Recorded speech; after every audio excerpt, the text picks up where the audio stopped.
Hello students, in this video we will continue further with polymers. In the previous video we had looked at different types of addition polymers, right? जिनको हम लोग chain growth polymers भी कहता है.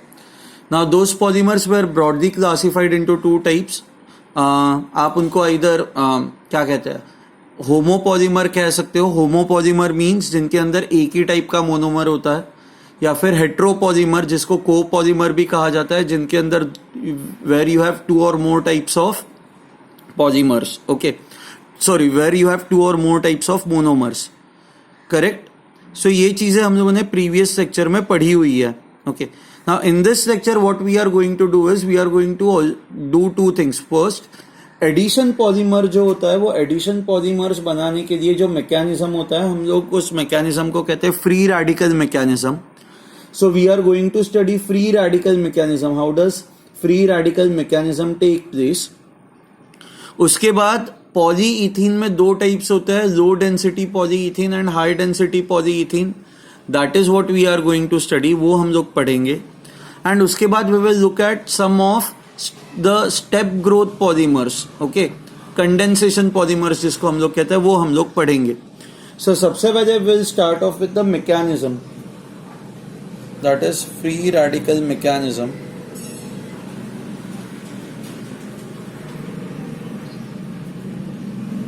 Okay, free radical mechanism. Now free radical mechanism कैसे होता है? So let me start off with the reaction. जैसे polyethene बनाने के लिए you have CH2 many molecules of CH2 combine with each other to form CH2N.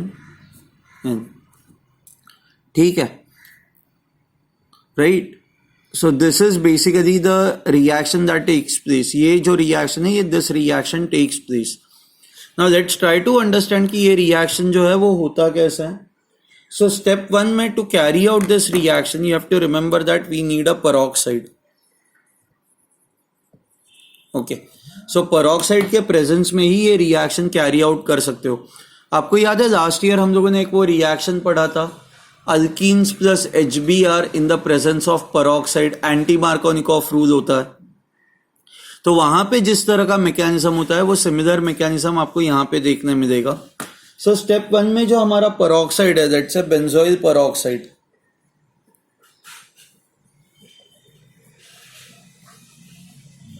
ये जो benzoyl peroxide है, this will be used as a catalyst.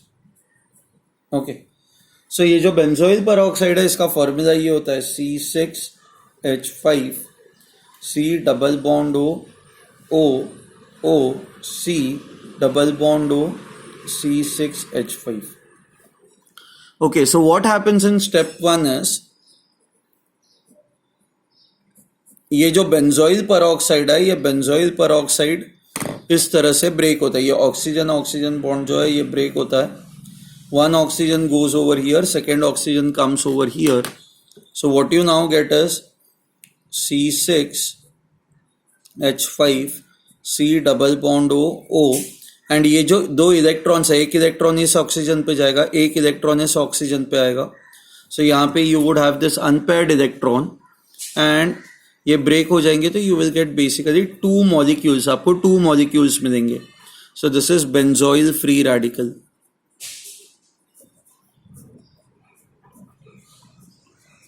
अच्छा, ना benzoyl free radical अगर जो आप देखते हो, तो बेंजोइल फ्री रेडिकल से आप CO2 बाहर निकाल सकते हो ना, C डबल बॉन्ड, और यहां पे भी ऑक्सीजन है. So what happens in step 2 is, ये जो बेंजोइल फ्री रेडिकल है C6H5 C double bond O. Okay, यहां पे ये जो बॉन्ड है, दिस बॉन्ड ब्रेक्स. ये एक इलेक्ट्रॉन यहाँ पे चला जाता है, एक इलेक्ट्रॉन यहाँ पे आ जाता है. इस पे एक अनपेयर्ड इलेक्ट्रॉन है, इस पे एक अनपेयर्ड इलेक्ट्रॉन है. So they will try to form a bond with each other. So ये जैसे बॉन्ड बनेंगे, what you will get is C6H5 dot plus CO2. This is phenyl free radical. ठीक है, and carbon dioxide gas would be released. अब ये जो phenyl free radical है, ये phenyl free radical it will go and attack ethene. So अब आती है आपकी स्टेप 3. सो स्टेप 3 में क्या होता है, स्टेप 3 के अंदर ठीक है, ये जो फिनाइल फ्री रेडिकल है, this is C6H5 dot plus CH2 double bond CH2. Okay, ना ये फ्री रेडिकल है, ये फ्री रेडिकल जाके इस कार्बन को अटैक करता है. ये जब इस कार्बन को अटैक करता है, ये आपका पाई बॉन्ड ब्रेक होता है. 1 electron goes over here, 1 electron goes over here. ये जो इलेक्ट्रॉन है वो इस इलेक्ट्रॉन के साथ बॉन्ड बनाता है एंड यहाँ पे एक फ्री रेडिकल जनरेट होता है. So you can see that you will have CH2. ये एक इलेक्ट्रॉन इस पे चला गया तो you would have a dot over here, इस पे ये डॉट आ जाएगा. अच्छा, एंड यहाँ पे जो ये इलेक्ट्रॉन जा रहा है ये इसके साथ बॉन्ड बनाएगा. So you will have C6H5. Correct ना, ये फ्री रेडिकल, नया फ्री रेडिकल जनरेट हुआ ना. अब स्टेप 4 में क्या होगा कि ये जो फ्री रेडिकल है, this free radical will go and attack another ethene molecule. So step 4 में ये फ्री रेडिकल जो है C6H5 CH2 dot CH2 double bond CH2, what you will get is, वापस यहाँ पे ये पाई बॉन्ड ब्रेक होगा, एक इलेक्ट्रॉन यहाँ पे जाएगा, 1 electron will go over here, ये यहाँ पे अटैक करेगा. So now you will get C6H5 CH2, ये CH2 इसके साथ बॉन्ड बनाएगा CH2 and you will get CH2 dot over here. So आप देख रहे हो आपकी चेन जो है पहले इतनी थी, अब बड़ी हो गई है, अब ये और एक इथीन मॉलिक्यूल को अटैक करेगा. सो इस तरह से जो आपकी चेन है वो बढ़ती जाएगी, it will keep on increasing. So finally after many steps, after n steps, आपका ये जो कंपाउंड होगा वो ये बन जाएगा. You will get C6H5 CH2 and you will have the CH2 dot. ठीक है. Now once you have this, अब क्या होगा कि ये चेन कहीं ना कहीं पे तो स्टॉप होनी पड़ेगी ना. अब ये चेन स्टॉप कैसे होगी, मान लो जैसी ये एक चेन है, ऐसा जरूरी नहीं है कि ऐसी एक ही चेन हो, ऐसी बहुत सारी चेन्स हो सकती है. तो मान लो ये एक चेन और एक ऐसे चेन के साथ रिएक्ट कर सकती है ना, CH2N C6H5. सो ये दोनों एक दूसरे के साथ बॉन्ड बनाएंगे and you can have this C6H5 CH2N CH2N C6H5. This is one possibility, right. अच्छा, दूसरी पॉसिबिलिटी ये भी है कि ये जो है, सॉरी इस लेक्चर में थोड़ा डिस्टर्बेंस होगा, सॉरी. अच्छा, और एक तरीका जो मैं कह रहा था वो ये है कि this can combine with C6H5 CH2N, okay, CH2 dot. This can combine with this phenyl free radical जो आपको याद है स्टार्टिंग में बन रहे थे. सो ऐसा तो है नहीं ना कि एक ही फिनाइल फ्री रेडिकल बनेगा, बहुत सारे फिनाइल फ्री रेडिकल्स बन सकते हैं. तो ये जो फ्री रेडिकल्स है, दीज फ्री रेडिकल्स, सो कितने फिनाइल फ्री रेडिकल बनेंगे दैट विल डिपेंड अपॉन कि आपके पास ये कंपाउंड कितना है. And this is nothing but your catalyst benzoyl peroxide.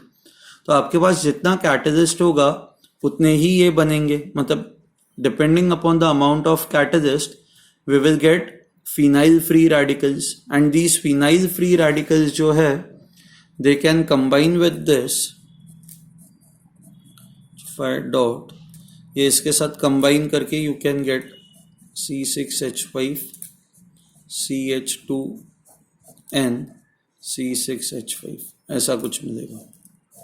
अच्छा, जरूरी नहीं है ये N और ये N सेम हो, it's just that rough idea है कि मतलब जैसे दोनों एंड्स पे C6H5 होंगे एंड बीच में you would have CH2. Similarly you have the same structure over here, दो एंड्स पे यू हैव C6H5 एंड बीच में you have many CH2 groups. Okay, so I hope you have understood this mechanism. ये mechanism आपको समझ में आई है. Okay, सो इसमें ना अलग अलग स्टेप्स होता है. जैसे पहली स्टेप है चेन इनिशिएटिंग स्टेप, कि जहां पे चेन बनना स्टार्ट होती है. सो जैसे ये वाली जो स्टेप है, दिस स्टेप जहां पे first time phenyl free radical ethene को अटैक करता है, this becomes your chain initiation step.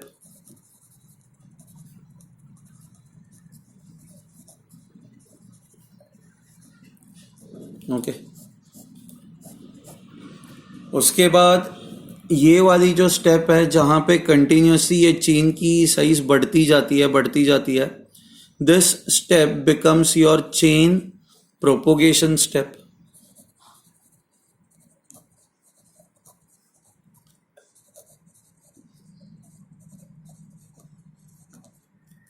Okay, and finally फिर यहाँ पे चेन आपकी खत्म होती है. Your chain ends over here. Okay, तो आपकी चेन जो है यहाँ पे रिएक्शन आपका खत्म होता है. You can see that there is no free radical in this. तो अब ये रिएक्शन आगे नहीं बढ़ सकता. सो ये जो आखिरी स्टेप है, this becomes your chain termination step.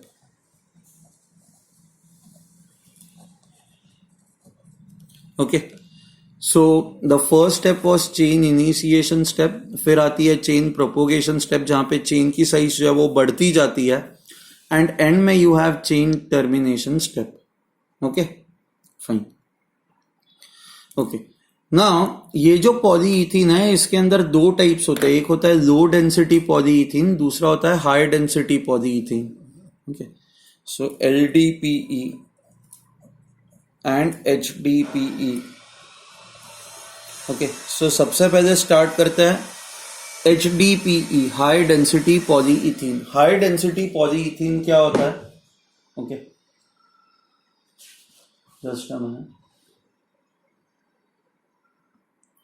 Okay, सबसे पहले स्टार्ट करते हैं HDPE, high density polyethylene. Okay, high density polyethylene. Now, when we talk of high density polyethylene, there are few things that you need to remember. Okay, it has got a linear structure. This is a linear polymer. Okay, linear, when I say linear, means no branching. Okay, now the thing is कि how is this polymer prepared? ये polymer बनता कैसे है? So ये polymer बनाने के लिए जो पॉलीमराइजेशन प्रोसेस है CH2N, this should take place in hydrocarbon solvent.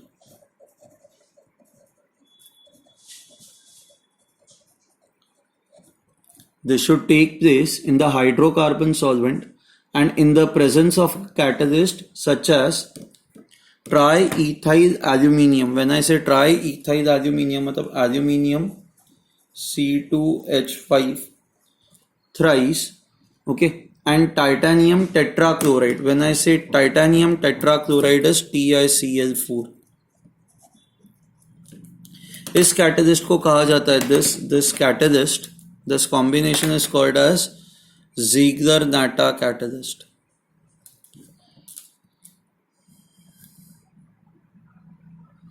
Ziegler-Natta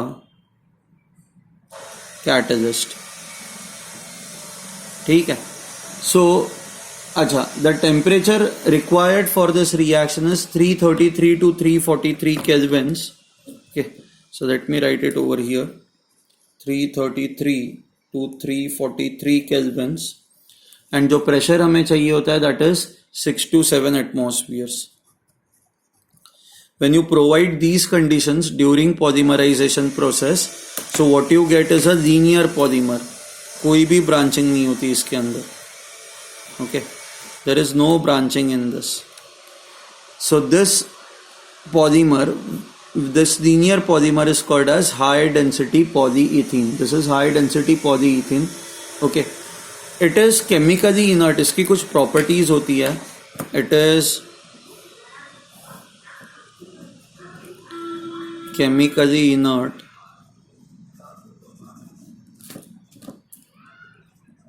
It is chemically inert and more tough and hard.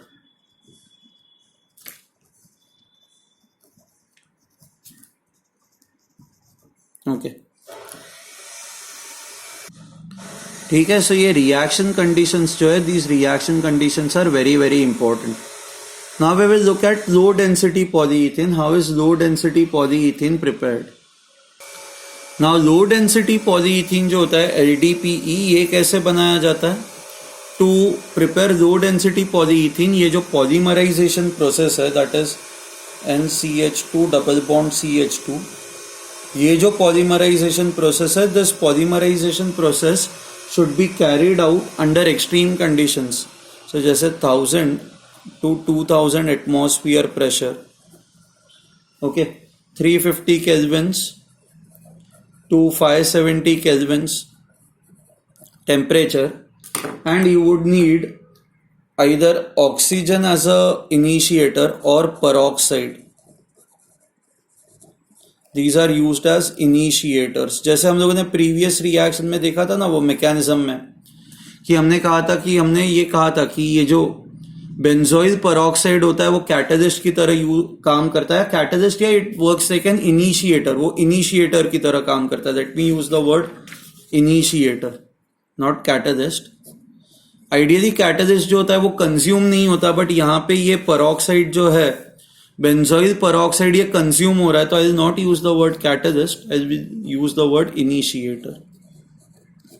Okay, so यहाँ पे व्हेन वी कम, तो आप ऑक्सीजन या पेरोक्साइड को एज अ इनिशिएटर यूज करोगे. When you do that, what you get is a low density polyethene. Now when I से लो density polyethene, तो ये ब्रांच्ड पॉलीमर होता है. This is a branched polymer.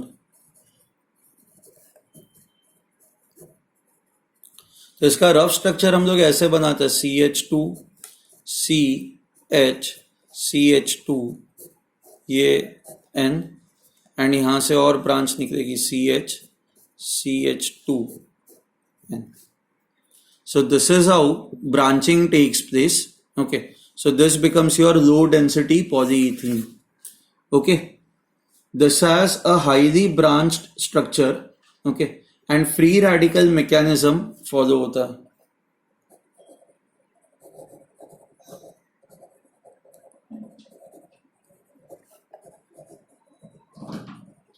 And free radical mechanism is followed.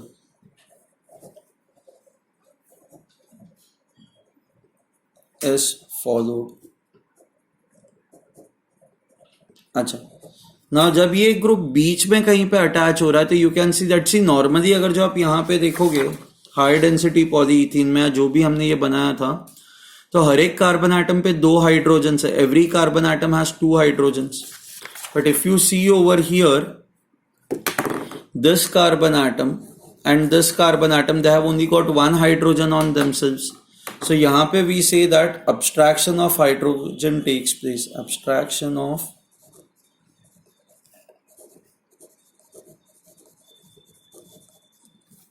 takes place. ठीक है, okay. ये जो LDPE होता है, ये LDPE is also chemically inert and tough. But जैसे HDPE था, it was hard, correct? तो LDPE hard नहीं होता, it is flexible. And because, अच्छा, it is flexible, also it is poor conductor of electricity. So because it is flexible, because it is poor conductor of electricity, तो wires पे जो insulation होता है, insulation, वो जो प्लास्टिक इंसुलेशन होता है रेड कलर का, ब्लू कलर का, that insulation is made from LDPE. ठीक है, क्योंकि वो फ्लेक्सिबल भी होता है, it is obviously chemically inert and tough, and it is also poor conductor of electricity. Okay, so this is insulation on wires.